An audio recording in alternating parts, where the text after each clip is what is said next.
po sa inyo mga pre at eto naman po ngayon, pag-usapan po natin itong, ah, si Banat Bay mga pre 'no, kasi, kumbaga sumasakay po siya sa issue ng, Venezuela mga pre, na ayon dito sa video niyang ito, aarestuhin daw po, susunod daw pong arestuhin itong si Pangulong Bongbong Marcos ni Donald Trump. Hmm. Tibay mo, Banat Bay 'no, napakalayo parang, lumalayo ka sa tunay na issue, Banat Bay. Oo, 'di ba? Oo, so ito po yung ating, bibigyan ng reaksyon ngayon. Siyempre 'no, bago tayo magtuloy-tuloy, kalimbangin niyo na po yung, like diyan and share this video at, i-subscribe po natin ang mga, Bengador, ayan. 'Di ba?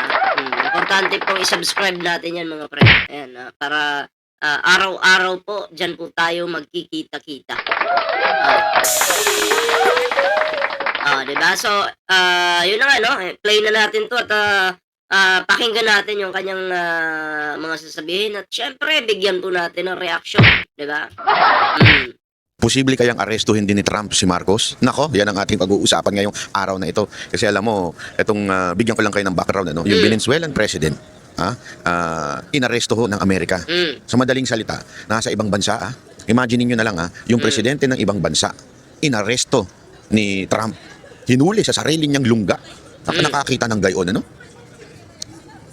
Panoorin niyo itong video na ito kung posible ba na sa bandang tagal-tagal arestuhin po ni Trump si BBM. Kasi alamin muna natin, ano bang dahilan kung bakit inaresto ni BBM ni Trump si ano? Eto, posible ba daw pong arestuhin itong, ni Trump itong si, Pangulong Bongbong Marcos? Okay. Para sa akin bayad-bayad dahil alam ko naman na tanga ka, sasabihin ko, wala. Okay, walang mangyayaring gano'n. Kasi kung titingnan niyo, etong, si PBBM, bumisita pa nga sa Amerika, welcome pa nga do'n si Pangulong Bongbong Marcos, 'di ba? Welcome na welcome sa Amerika, 'di ba? Sinalubong pa nga ni Donald Trump tapos ngayon, bakit ganyan yung content mo, bayad-bayad, pambibilog na naman ito sa, mga Pilipino, 'di ba? Oo, pambobola na naman 'to, ito yung, itong gagawin mo na 'to, naku. Kayo mga pre, maniniwala ba kayo sa mga, sasabihin nitong taong ito 'no? Galit ka lang kay Pangulong Bongbong Marcos kaya gano'n yung content mo, 'di ba? Posible ba daw na arestuhin ni si, Pangulong Bongbong Marcos ni Donald Trump? Napakalabo, 'di ba? Oo. Alam mo bayad-bay maawa ka naman sa mga, supporter mo, sa mga, nanonood sa'yo, 'di ba? At mahihiya ka na rin sa sarili mo kasi binibilog mo yung utak nila, eh. Alam natin na tanga yung mga DDS. Alam natin na bobo talaga yung mga 'yan, 'di ba? Pero ang hirap diyan, sinasamantala mo yung kanilang pagkabobo. Wag mo naman samantalahin yung pagkabobo ng mga 'yan. Bobo na nga, sasamantalahin mo pa. Oh. Mahiya ka naman. Kung mahihiya ka pa sa balat mo, sa mukha mo, mahiya ka. Ang tanong, mahihiya ka pa ba? Tuloy natin 'to. Venezuela president, tingnan natin. Alam mo kasi, itong Bakit inaresto po yung, Venezuela president? Kasi di umano drug lord daw po ito or protector, 'di ba? Katulad ni Digonio.